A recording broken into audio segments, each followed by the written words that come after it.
साथियों नमस्कार। आज मैं आप सभी के लिए एक बहुत ही महत्वपूर्ण जानकारी लेके आया हूं जो कि कई पशुपालक भाइयों के लिए बहुत ही ज़्यादा फायदेमंद हो सकती है। जैसा कि आपने टाइटल और थंबनेल में देख ही लिया है, जब हमारी गाय या भैंस का बच्चा मर जाए, मान लीजिए जन्म लेते ही किसी कारणवश मर जाता है या समय पूरा है फिर भी मरा हुआ पैदा होता है, कई बार ऐसी बातें दुर्भाग्यवश हो जाती है। तो ऐसी कंडीशन अगर किसी भी पशुपालक भाई के साथ हो जाती है तो फिर उसकी गाय या भैंस जो है वो दूध नहीं देती, यानी आसानी से नहीं देती। दूध तो देती है, कई गाय भैंसें ऐसी है जो आराम से दूध दे देती है, लेकिन कई गाय भैंसें ऐसी होती है जो इजीली दूध नहीं देती। तो ऐसी गाय भैंस अगर दूध नहीं दे रही है तो हमें क्या क्या मैनेजमेंट करना है, क्या क्या ऐसी व्यवस्थाएं करनी है कि हमारी गाय या भैंस जो है वो बराबर दूध देती रहे। तो इसके लिए पूरा का पूरा विवरण लेके आज मैं इस वीडियो में प्रस्तुत हुआ हूं। तो फ्रेंड्स, वीडियो शुरू करने से पहले मैं आप सभी का धन्यवाद देना चाह रहा हूं जो आप हमारे इस चैनल को इतना लाइक, कमेंट, शेयर और सब्सक्राइब कर रहे हैं। धन्यवाद आप सभी का। आइए वीडियो शुरू करते हैं। साथियों, बिना बच्चे के अगर हमें गाय या भैंस का दूध बराबर लेना है तो उसके लिए ज़रूरी जो बात आती है, सबसे महत्वपूर्ण वो आती है, उसके लिए बहुत ही अच्छा हमें दाना मिश्रण तैयार करना होगा। और दाना मिश्रण के लिए भी इस अवस्था में एक विशेष रेशियो होता है। अगर उस रेशियो का इस्तेमाल हम अपने फीड में करते हैं तो बहुत ही शानदार रिजल्ट मिलेगा। और उस रेशियो यानी अनुपात में हमें जो चीज़ें लेनी है उनमें से जो प्रथम चीज़ है वो है बाजरा। और बाजरा हमें 20 किलो लेना है। यानी मैं जो आपको ये मात्राएं बता रहा हूं वो मात्रा 1 क्विंटल की है। आप उस हिसाब से अपना जो भी दाना मिश्रण बना रहे हैं उसको सेट कर सकते हैं। तो 1 क्विंटल अगर आप बना रहे हैं तो 20 किलो आपको बाजरा लेना है। इसके अलावा इसमें सबसे महत्वपूर्ण सेकंड नंबर पे जो चीज़ आती है वो आती है मक्का। यानी आपको 10 किलो मक्की भी इसमें मिलानी है। मक्का हो मक्की हो कोई दिक्कत नहीं है, मिला दें, जो भी मिलती है पीली वाली अच्छी रहेगी। इसके अलावा मेथी की मात्रा भी हमें 10 किलो इसमें मिलानी है। उसके अलावा साथ में लेना है हमें चना भी 10 किलो लेना है।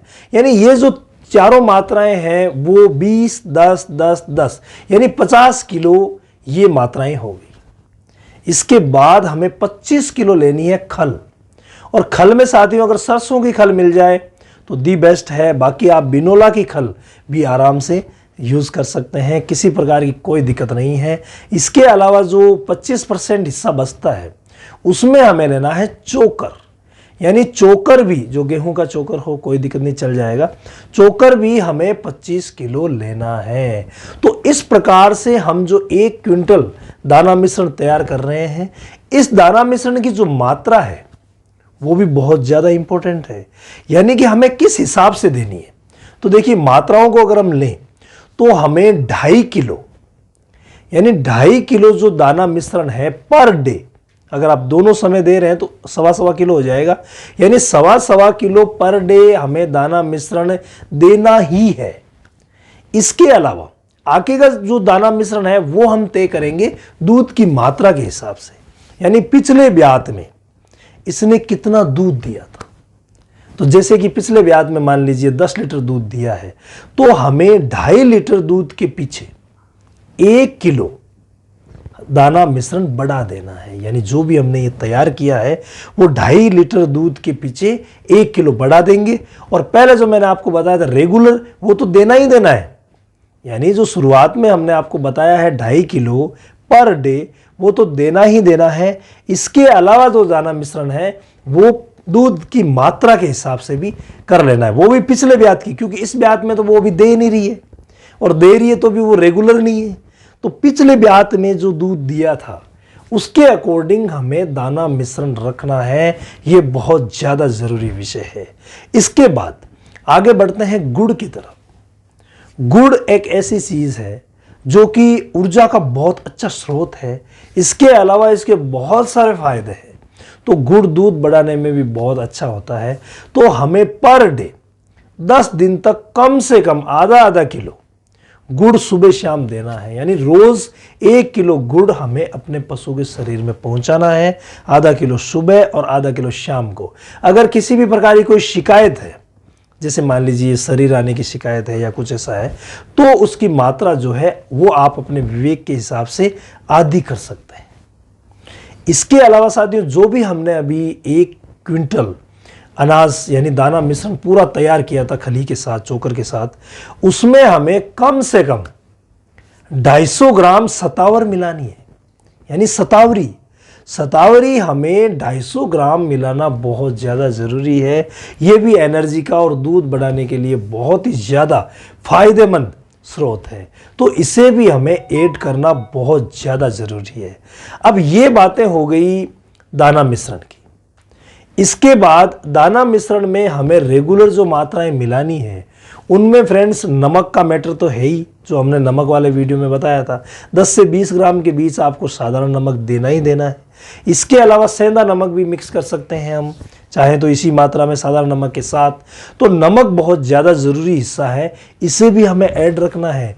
इसके अलावा अगर बच्चा नहीं है, उस सूरत में हमें लिक्विड कैल्शियम देना बहुत ज़्यादा ज़रूरी है। और लिक्विड कैल्शियम में कोई भी अच्छी कंपनी का आप कैल्शियम लेके आए, लिक्विड कैल्शियम, जिसमें कि मल्टीविटामिन भी हो। ये बहुत ज़्यादा ज़रूरी विषय है।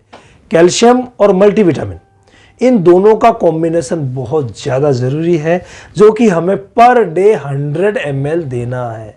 अब कई भाइयों के ये प्रश्न रहते हैं कि हम कैल्शियम कैसे दें, मिनरल मिक्सचर कैसे दें। मिनरल मिक्सचर जो आप रेगुलर दे रहे हैं दे सकते हैं, कोई तकलीफ नहीं है। बाकी लिक्विड कैल्शियम जो है वो बहुत ज़्यादा ज़रूरी है। हमें 100 ml लिक्विड कैल्शियम, जो भी हमने दाना मिश्रण तैयार किया है, पूरा तैयार करने के बाद हम उसमें 100 ml जो लिक्विड कैल्शियम है वो मिला देंगे और पशु उसे चाव से खाएगा, आराम से खाएगा, किसी भी प्रकार की कोई दिक्कत नहीं होगी।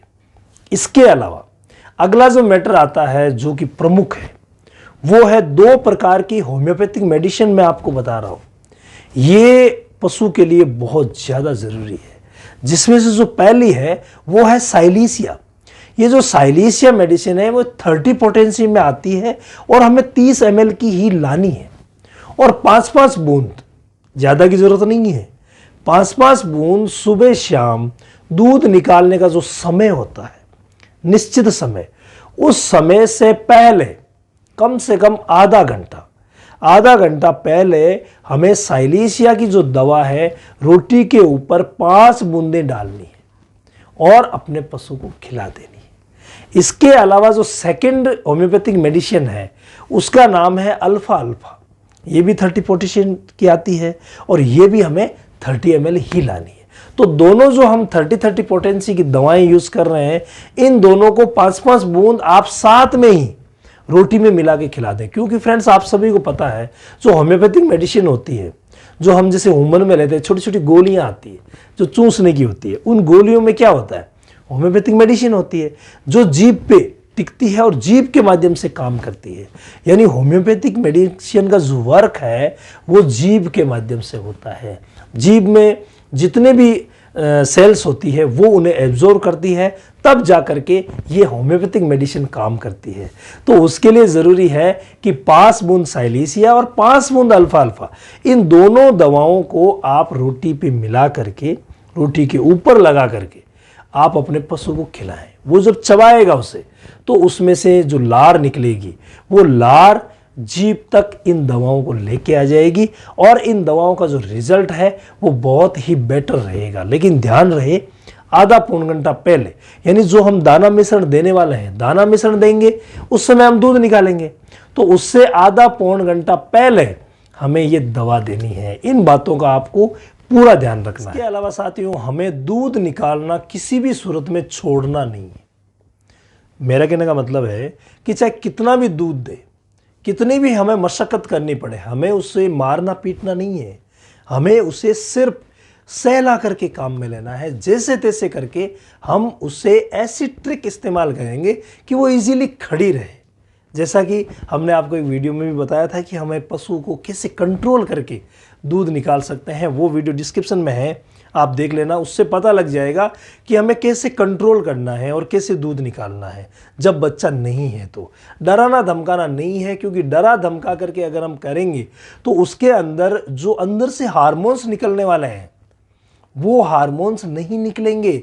और अंदर से अगर हार्मोन नहीं निकलेंगे तो हम डरा धमका के कितने दिन निकाल सकते हैं। ये जो होम्योपैथिक मेडिसिन मैंने आपको बताई है, ये होम्योपैथिक मेडिसिन वही काम करेगी, यानी शरीर के अंदर से जो हार्मोन्स निकलने वाले हैं उनको अपने आप निकलवाएगी। यानी अब लगातार प्रयास करें। मैंने आपको ये 10 दिन के लिए बताया है, लेकिन 10 दिन में अगर नहीं दे रही है या थोड़ा बहुत सेट हुई है तो आप अगले 10 दिन और प्रयास करें। किसी भी प्रकार का कोई साइड इफेक्ट नहीं है।